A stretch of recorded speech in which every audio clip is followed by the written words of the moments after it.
Hello everyone, this is Wyatt Cheng from the Diablo Immortal team.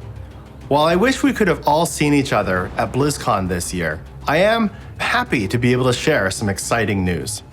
The Diablo Immortal team is making great progress, and we're ready to move to a limited public technical alpha.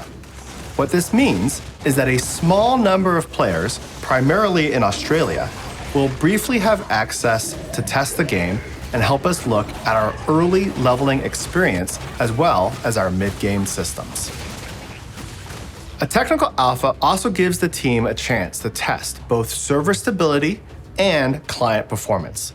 This is an important step in making sure the game feels great when we get it into everybody's hands.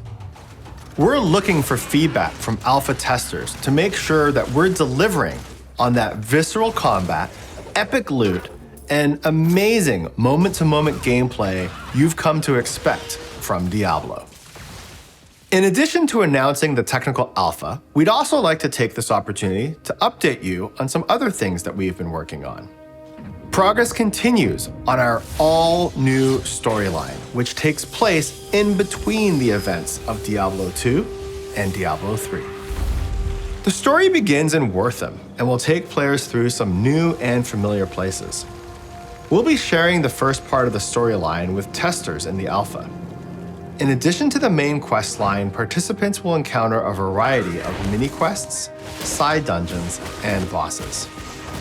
Players will also be able to meet up with one another in Westmarch, the central hub city in Diablo Immortal. The Diablo Immortal team has been hard at work on itemization, including legendary items, which can enhance or modify skills to have game-changing effects. Some examples include a legendary item that turns your fireballs into frozen orbs that chill and slow your enemies, or one that upgrades your cleaving attack so that slain enemy corpses explode. In Diablo Immortal, all legendary gear is self-found. That's right, you're gonna find your legendary gear yourself. Legendary gear cannot be traded. But if all the gear is self-found, what do you do with the items that you don't want? For the first time in a Diablo game, Diablo Immortal will feature an item leveling system. You'll be able to salvage unwanted items into crafting materials and then use those materials to rank up the items you love the most. Every time an item gains a rank, its stats will improve, and at certain levels, your item will gain a random bonus property. We like how this system is coming along, and we look forward to refining the system after we collect feedback.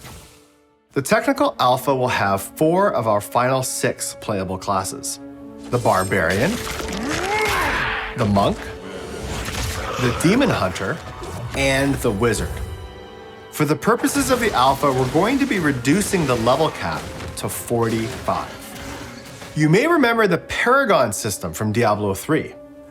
This system allowed players to continue to grow in power after they reached the level cap. We're making some changes to the Paragon system in Diablo Immortal. There will be a variety of Paragon trees to invest in, each suited to a different playstyle. One tree might focus on slaying enemies, while another might benefit group play. We're going to unlock Paragon levels at 45 in the technical alpha, so that we can give that system some early testing. So beyond playing the main quest line and slashing your way through dungeons, Diablo Immortal is also going to feature Elder Rifts. Elder Rifts are similar to Greater Rifts from Diablo 3 in that they are short, randomized experiences. In Diablo Immortal, players won't need keys to enter. You're welcome to run Elder Rifts to your heart's content to farm XP and loot. To spice up the Rift experience, we're introducing a new item type called Crests. If a player uses a crest when they open an Elder Rift, that rift will gain random modifiers. Sometimes these modifiers are going to make the rift more challenging, sometimes easier, but always more rewarding. Some of you have asked, how much is Diablo Immortal going to cost?